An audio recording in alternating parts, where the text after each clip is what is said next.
It's cold for a summer night. I text you, I'm sorry, I don't mean to bother, but figured I gotta try. And you say you're busy, but I don't believe you, it's keeping me up at night. The way my emotions keep turning around, can keep it inside, no. Here we go, we go, we go. And let the roller coaster ride begin. Here we go, we go, we go. Already told you I won't let you. What's up, guys? Ronnie back. This time with Hot Start's TBM 900 to review. And let's start by saying this thing is beautiful. External modeling boasts some of the best levels of detail I've seen in any add-on of this kind, featuring not only Steve01 Knievel's paint scheme, seen here in stunning clarity, but also a dynamic reflection throughout the entire fuselage, spinner, and windows. Hot Start also modeled custom icing and rain effects to really complete the immersion. To top off the icing effects, they modeled the de-ice boots on the leading edge of the wings to function true to the real-life counterparts. If you look closely in the reflection here, you can actually make out the hangar wall. So much detail is involved in this airplane, actually, that you can make out the wording on the Goodyear tires this TBM has. Unfortunately, not everything on the outside was given all of Hot Start's love. They seem to have made the remove before flight flags out of lead, because no matter how strong the wind is, they just hang there without moving. Internal model is just as detailed as the exterior is, except this is where most of your time is spent. And don't worry, Hot Start gives you plenty to discover in here, on top of making sure all is healthy with the systems and instrumentation. The internal model also features a dynamic reflection where glass or reflective surfaces are present.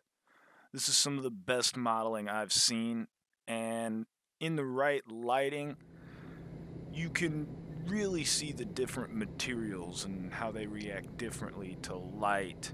And it really makes for some beautiful flying.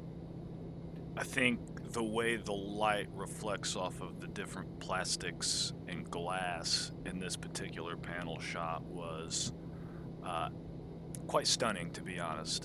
Really shows the level of detail they put into this entire airplane inside and out.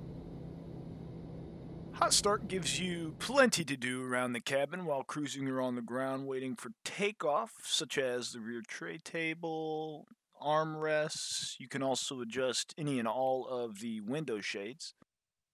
You can also close and lock the doors manually, which is a nice touch. For the rear door, you click and hold the little button just to the right.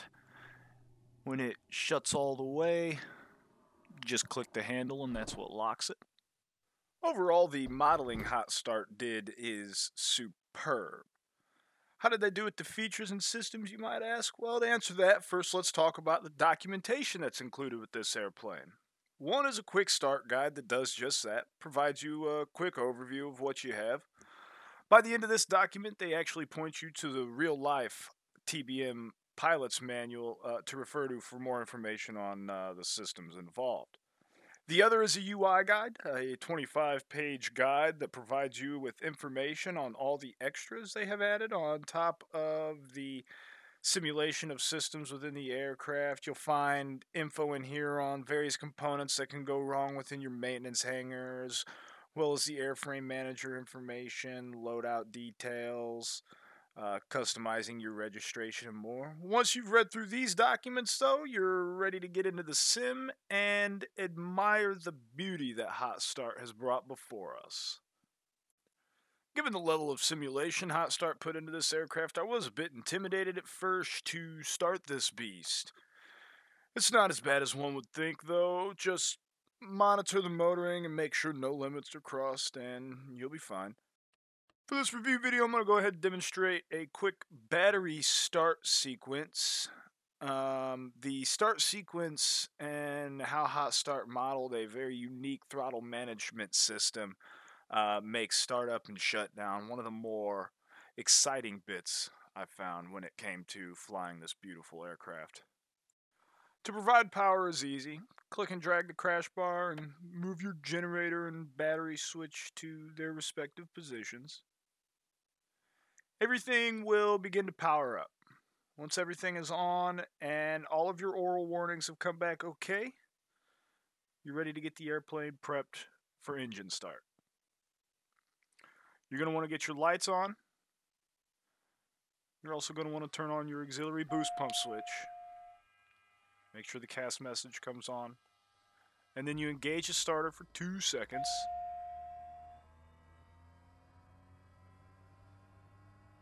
Let the NG rise, and then click once on the throttle and drag it up. It'll automatically stop and lock itself into low idle.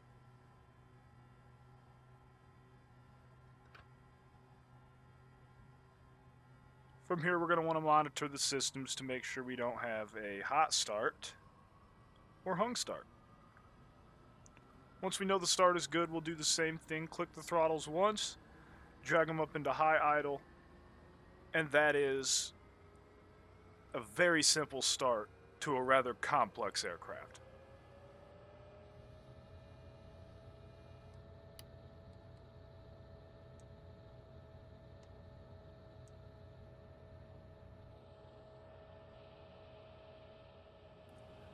During taxi, the only real issue I ran into was the throttle, and this was more on my joystick rather than the aircraft itself.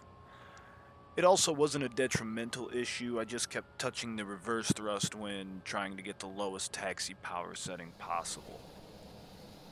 Maneuverability on the ground and ground physics were no real issue though. And aside from the throttle nonsense, it all actually felt really good. During taxi, I did not find it a challenge to maintain any center lines or squeeze in tight places. The real challenge came when I went to take off. My initial takeoff was quite brutal. Violent side-to-side swaying happened due to some rather sensitive controls at low speed. This particular takeoff is a slightly better one, but it does still show how sensitive and bouncy the takeoff can be in this particular aircraft.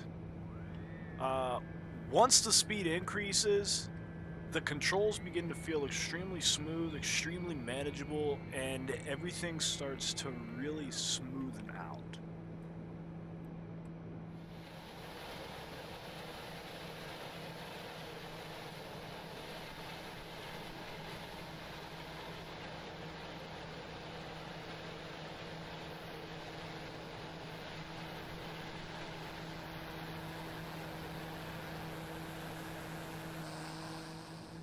Once the speed increases and the stiffening of the controls starts to take effect, it really makes hand flying this aircraft fun.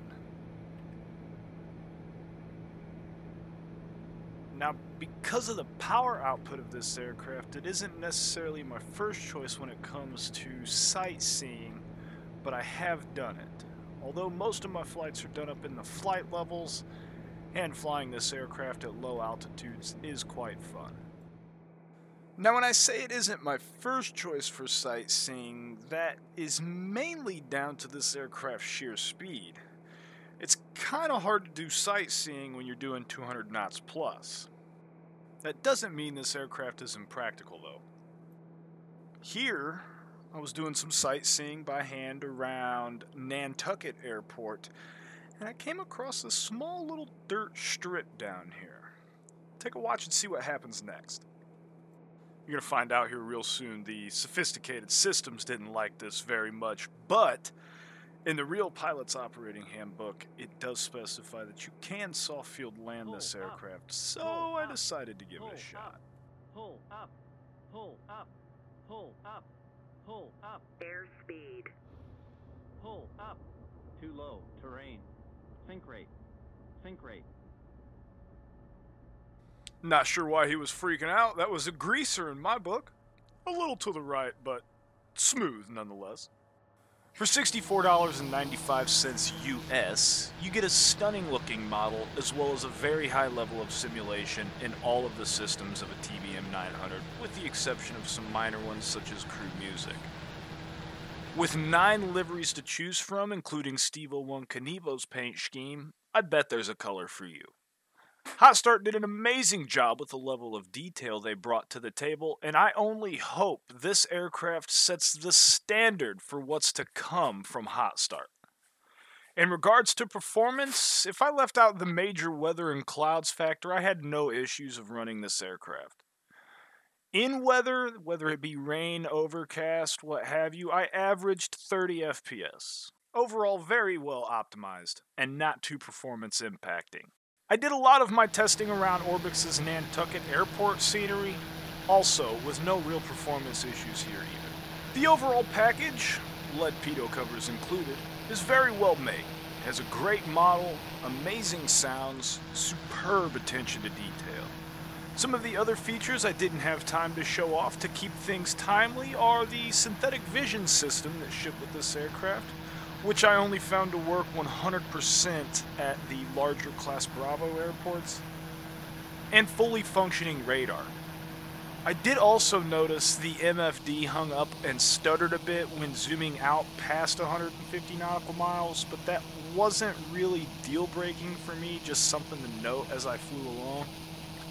I hope you guys enjoyed the review, and stick around to the end to see the beautiful approach and landing into Nantucket Airport. If you guys enjoyed the video, please leave your feedback in the comments section below, and until next time. You run, but I need you in my life. I've been told to take a hint, now I'm fine. 'Cause I wanna be loved by you. I wanna be loved by you. 'Cause I wanna be loved by you. I wanna be loved by you. I wanna be loved by you. I wanna be loved by you. 'Cause I wanna be loved by you. I wanna be loved by you. 'Cause I wanna be loved by you. Wish I was a winner. She still wears my heart on her shoulder. Oh man, let's kill her. But she knew I had nothing left to lose and everything to prove. I just wanna be loved by you. Here we go, and let the roller coaster ride begin. 'Cause I wanna be loved by you. I wanna be loved by you. 'Cause I wanna be loved by you. I wanna be loved by you. I wanna be loved by you. I wanna be loved by you. 'Cause I wanna be loved by you.